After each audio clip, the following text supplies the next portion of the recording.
धन्य हो हमारे बाबा साहब डॉक्टर भीमराव अम्बेडकर जी, जो 1956 में उन्होंने स्वयं दीक्षा लेकर के और 21 साल तक कठिन परिश्रम करके भारत में इस धर्म को ग्रहण करने से पहले प्रचार प्रसार किया, भारत में फैलाने का पूरा प्रयास किया, अध्ययन किया, इसका विदेशों में जाके अध्ययन किया उन्होंने बाबा साहब ने। और फिर एक हमें ग्रंथ भी उन्होंने अंतिम क्षणों में दिया, भगवान बुद्ध और उनका धम्म, द बुद्धा एंड हिज धम्मा, जो आज विश्व स्तरीय ग्रंथ है। तो और अब धीरे धीरे जब बाबा साहब को लोग समझने लगे तो धीरे धीरे पुनः भारत में बौद्ध धर्म का उत्थान हो रहा है।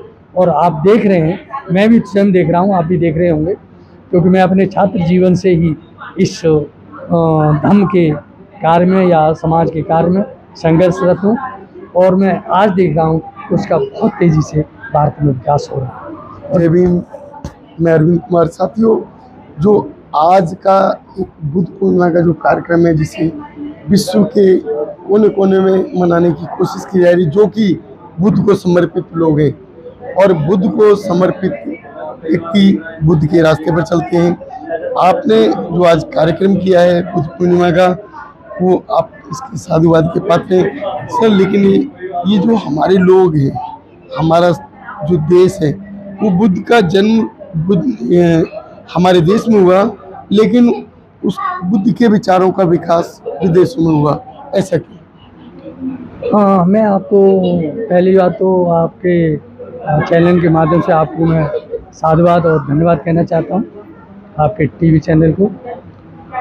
साथ ही आपने जो क्वेश्चन किया कि ये भारत में से कम बाहर क्यों चल रहा है, मैं आपको सर्वप्रथम सम्राट अशोक की तरफ ले जाना चाहता हूँ कि सम्राट अशोक का जो शासनकाल था तब पूरा भारत बौद्ध में था। और भारत ही नहीं, भारत के जो लगे हुए जो आज दूसरे देश हैं तो भारत का अभिन्न अंग थे। और सम्राट अशोक ने ही अपने पुत्र और पुत्रियों को बाहर भेजा, श्रीलंका भेजा, दूसरे देशों में भेजा और बौद्ध प्रचार के लिए किया।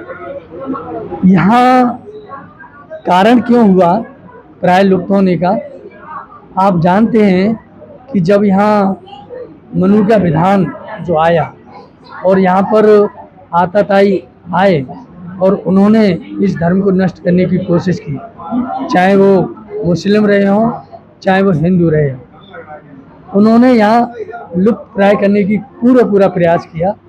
यहाँ तक कि बच्चों का कत्लेआम करवाया गया, उनको एक एक शेर लाने पर 100 दिनार दिए गए। तो ऐसी स्थिति में यहाँ कुछ समय के लिए बौद्ध धर्म लुप्त हो गया। लेकिन धन्य हो हमारे बाबा साहब डॉक्टर भीमराव अम्बेडकर जी, जो 1956 में उन्होंने स्वयं दीक्षा लेकर के और 21 साल तक कठिन परिश्रम करके भारत में इस धर्म को ग्रहण करने से पहले प्रचार प्रसार किया, भारत में फैलाने का पूरा प्रयास किया, अध्ययन किया, इसका विदेशों में जाके अध्ययन किया उन्होंने बाबा साहब ने। और फिर एक हमें ग्रंथ भी उन्होंने अंतिम क्षणों में दिया, भगवान बुद्ध और उनका धम्म, द बुद्धा एंड हिज धम्मा, जो आज विश्व स्तरीय ग्रंथ है। तो और अब धीरे धीरे जब बाबा साहब को लोग समझने लगे तो धीरे धीरे पुनः भारत में बौद्ध धर्म का उत्थान हो रहा है। और आप देख रहे हैं, मैं भी स्वयं देख रहा हूँ, आप भी देख रहे होंगे, क्योंकि मैं अपने छात्र जीवन से ही इस धर्म के कार्य में या समाज के कार्य में संघर्षरत हूँ। और मैं आज देख रहा हूँ कि उसका बहुत तेज़ी से भारत में विकास हो रहा है और धीरे धीरे धर्म आगे बढ़ रहा है और आगे बढ़ेगा। धर्म का विकास हो रहा है, लेकिन उसी अगर कड़ी में देखें जो कि बुद्ध विहार, उनको जो है क्या नाम विकसित नहीं होने दिया जाता है। कोई बुद्ध विहार बनता है तो हमारी सरकार उसका विरोध करने लगती है, ऐसा क्यों? उसका तो कारण है कि देखो, सरकार इस समय आप जानते हैं कि किस विचारधारा की है। मैं कहना नहीं चाहता, जिस विचारधारा की ये सरकार है तो निश्चित रूप से वो अपने आप को प्रमोट करने में ज़्यादा वो देगी और हमारे बिहारों को कोशिश करेगी कि उनको दबाया जाए।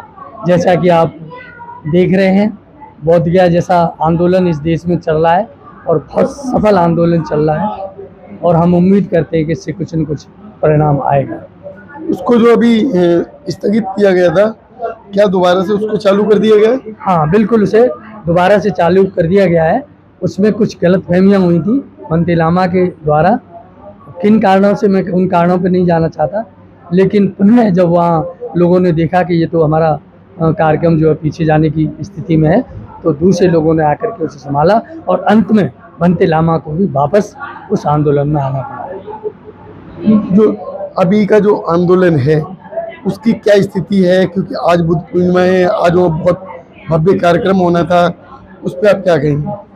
अभी मुझे वहाँ से अभी मेरी कुछ लोगों से बात हुई, फ़ोन पर वार्तालाप हुआ, तो उन्होंने मुझे बताया, सूचना दी कि बहुत भारी संख्या में लोग वहाँ पहुँचे हुए हैं और वहाँ पर आंदोलन चल रहा है, बहुत बढ़िया चल रहा है।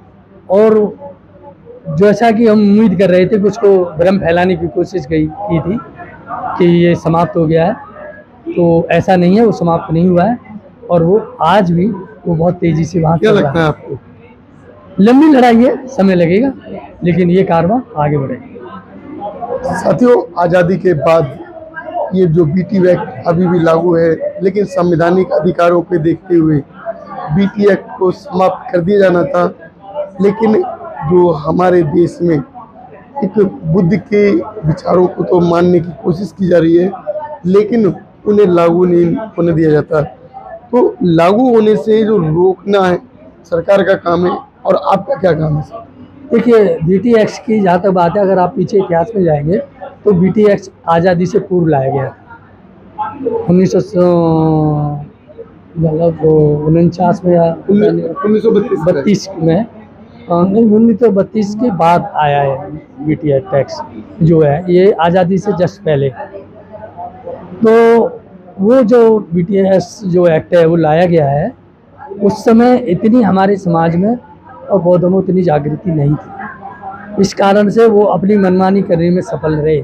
दूसरा, अंग्रेज़ों का हाथ था, अंग्रेज़ भी उस चीज़ को नहीं समझ पाए और बाबा साहब का आंदोलन चल रहा था। बाबा साहब भी उस समय उतना, चूँकि अकेले थे इसलिए उतना विरोध उसका नहीं कर पाए, लेकिन अब लोगों में जागृति आ गई है और इस बीटी एक्ट को समाप्त करके ही दम लेंगे, ऐसी मैं आशा रखता हूँ और विश्वास रखता हूँ। साथियों, आप लोगों को क्या राय है बुद्ध पूर्णिमा के इस पावन पर्व पर, और तो बुद्ध धर्म के विचारों पर, बुद्ध धर्म के प्रचार पर अपनी राय हमें हमारे चैनल पर अवश्य बताएं। हमारे चैनल को सब्सक्राइब करें, वीडियो लाइक और शेयर करें।